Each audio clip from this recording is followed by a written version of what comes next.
ইসলাম আমাদেরকে দায়িত্বশীল হতে বলে। কোনো অবস্থাতেই একজন মানুষ যে কোনো অপরাধের বিচারের ভার নিজের কাঁধে তিনি তুলে নিতে পারেন না। যে কোনো অন্যায়ের বিরুদ্ধে আমরা কথা বলবো এবং অসৎ কাজকে আমরা বাধা প্রদান করব। কেউ অন্যায় কাজ করলে হাত দিয়ে সেটাকে থামানোর নির্দেশনা নবী সাল্লাল্লাহু আলাইহি ওয়াসাল্লাম করেছেন, ফালগাইয়িরহু বিয়াদিক, আমরা সেটাকে থামিয়ে দেওয়ার চেষ্টা করব কোনো অন্যায় হতে দেখলে। কিন্তু সে অন্যায়ের বিচার আমি করতে যাব না। থামানো এক জিনিস আর বিচার করা আরেক জিনিস। একজন আরেকজনের উপর অন্যায় করছে, আমি দেখছি, তাহলে আমি থামিয়ে দিলাম। একজন চুরি করছে, আমি তার চুরি করতে দিলাম না, এটা এক জিনিস। আর চুরি করছে সেজন্য তার শাস্তি কার্যকর, এটা আরেক জিনিস। শাস্তি কার্যকর করবে একমাত্র আদালত, রাষ্ট্র নির্বাহী বিভাগ, আল মওসুআ আল ফিকহিয়া আল কুয়েতিয়া। বর্তমান বিশ্বে মাসআলা মাসাইলের সবচেয়ে নির্ভরযোগ্য এবং সবচেয়ে বড় যে সংকলন রয়েছে, সেই মওসুআ ফিকহিয়া কুয়েতিয়া বা কুয়েত ভিত্তিক বা কুয়েত থেকে আপনার যে ফতোয়া এবং মাসআলা মাসাইলের যে বিশ্বকোষ এনসাইক্লোপিডিয়া প্রকাশিত হয়েছে বহু খণ্ডে, সেখানে পরিষ্কার করে ওলামা একরামের মতামত উল্লেখ করে শেষে ফাইনাল সিদ্ধান্তে আসা হয়েছে এটি যে কোনো দণ্ডবিধি, শরীয়তের কোনো দণ্ড, এটা কার্যকর ব্যক্তিগত পর্যায়ে কেউ করতে পারেন না।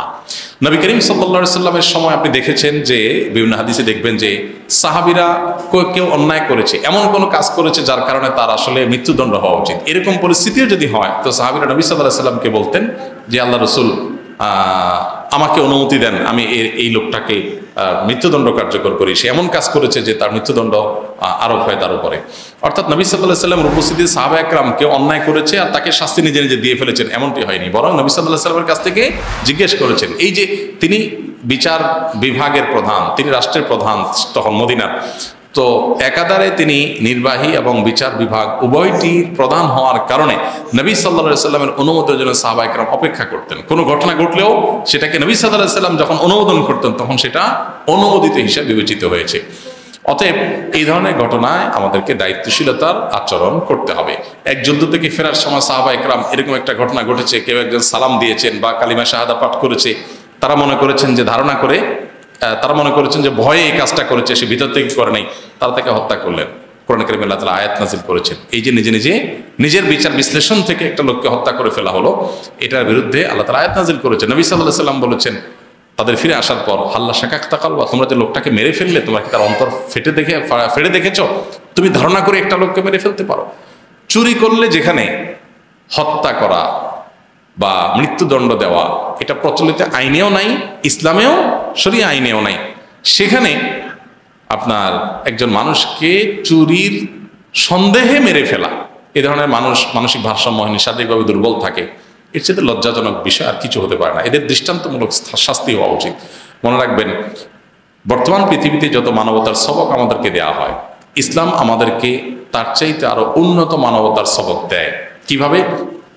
আজকের পৃথিবীতে দেখবেন যে মানুষ মানুষের প্রতি জুলুম করবে না, কেউ কাউকে খুন করবে না, কেউ কারোর সম্পদ হরণ করবে না, কেউ কারোর সম্মান হরণ করবে না, এইসব বিষয়ে বহুত নীতিবাক্যের কথা বলা হয়।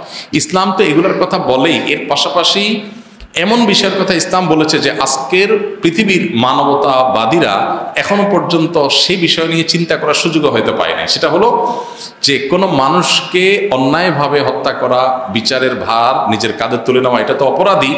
এমনকি মনে মনে একটা মানুষ সম্পর্কে আপনি কোনো একেবারে প্রমাণিত কোনো বিষয় না হলে জাস্ট ধারণার উপর ভিত্তি করে একটা মানুষ সম্পর্কে আপনি খারাপ চিন্তা করলেন, মনে মনে লোকটাকে চোর মনে করলেন, খারাপ মনে করলেন, আসলে সে চোর হিসাবে সাব্যস্ত হয়নি, প্রমাণিত হয়নি। এই যে ধারণা করে একটা মানুষের প্রতি খারাপ, এটা মনে মনে করলেন, মনে মনে ধারণা করলেন, এটার কারণে আপনি আল্লাহর কাছে অপরাধী হবেন। অর্থাৎ মনে মনেও কারো সম্পর্কে বাজে চিন্তা করা, এটা ইসলামে হারাম এবং নিষিদ্ধ।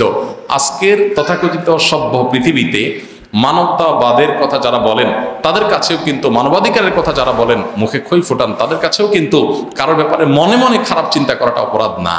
আপনি মনে মনে যদি কাউকে নিয়ে কোনো নারীর সৌন্দর্য দেখে মনে মনে যদি আপনি খারাপ চিন্তা করেন, জল্পনা কল্পনা করেন, পৃথিবীর কোনো বিচারে, কোনো আদালতে এটাকে অপরাধ হিসাবে চিহ্নিত করে না। মনে মনে আপনি কি করছেন সেটা জানারও সুযোগ তাদের কাছে নাই, কারা কোত্থেকে এটার বিচার করবে। কিন্তু আমরা জানি যে ইসলাম সেই ধর্ম, যে ধর্মে আল্লাহ বলেছেন কোরআন কারীম সূরা হুজুরাতে, ইয়া আইয়ুহাল্লাযীনা আমানু ইজতানিবু কাসীরাম মিনায-যন্ন ইন্না বা'যায-যন্নি ইসম। ঈমানদারদেরকে আল্লাহ তাআলা খারাপ ধারণা করতে নিষেধ করেছেন।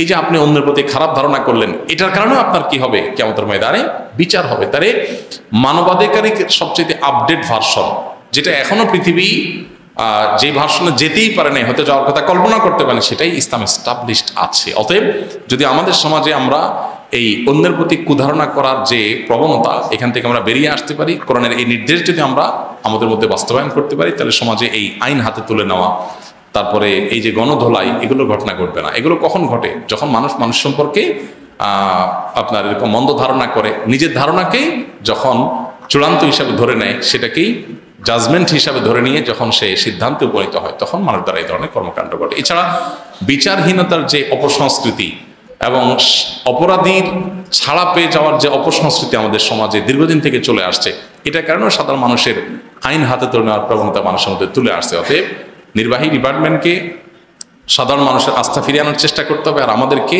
দায়িত্বশীল আচরণ করতে হবে। কোনোভাবেই কোনো মানুষকে কোনো যুক্তিতে আপনি শাস্তি দিবেন, সেটা নিজের কাঁধে নিজের হাতে তুলে নেবেন, এটা জায়েজ নাই। যারা এই কাজ করেছে তারা চরম অপরাধ করেছে, তারা খুনি হিসাবে বিবেচিত, এবং তাদের প্রত্যেককে বিচার আওতায় আনতে হবে, দৃষ্টান্তমূলক শাস্তি দিতে হবে। আল্লাহ তাআলা আমাদের সবাইকে এই ধরনের ঘটনা থেকে আমাদের সবাইকে আল্লাহ হেফাজত করুন। এই সমাজ যেন কোনো গণধোলাই মানুষ মারা গেছে বা কোনো মানুষকে গণধোলাইয়ের মুখোমুখি করা হচ্ছে, এরকম ঘটনা যেন আমাদের শুনতে না হয়। আমরা যেখানে থাকবো, যেখানে দেখবো এই জাতীয় কোনো দায়িত্বজ্ঞানহীন আচরণ করতে দেখলে মানুষকে আমরা থামিয়ে দেওয়ার চেষ্টা করব। অনেকে আছে নিজে আবার সেখানে গিয়ে সামিল হয়, তাদের সাথে যোগদান করে।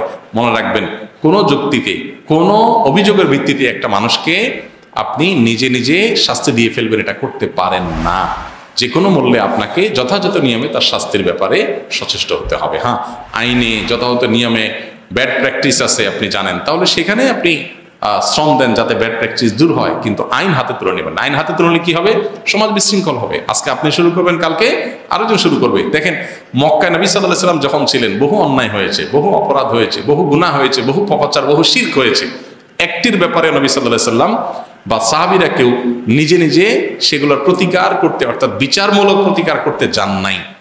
কেন? কারণ মদিনা, মক্কাতে নবী সাল্লাল্লাহু আলাইহি ওয়াসাল্লামের কাছে রাষ্ট্র ক্ষমতা ছিল না বা নির্বাহী দায়িত্ব ছিলেন না। যখনই মদিনায় এসেছেন তখন কিন্তু এগুলো সব কার্যকর করেছেন।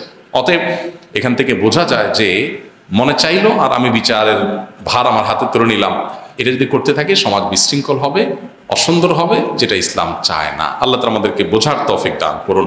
বিশেষ করে ঢাকা বিশ্ববিদ্যালয়ে পড়ুয়া শিক্ষার্থীদের থেকে এই আচরণ কখনোই কাম্য নয়। গ্রামের মানুষ এরকম কাজ করলে আমাদের কষ্ট লাগে, সেখানে ঢাকা বিশ্ববিদ্যালয়ের মেধাবী তরুণরা এরকম একটা দায়িত্বজ্ঞানহীনতার পরিচয়, একটা লোককে খাইয়ে দাইয়ে মানে জেনে শুনে ঠান্ডা মাথায় হাসতে হাসতে মেরে ফেলবে, খুবই দুঃখজনক।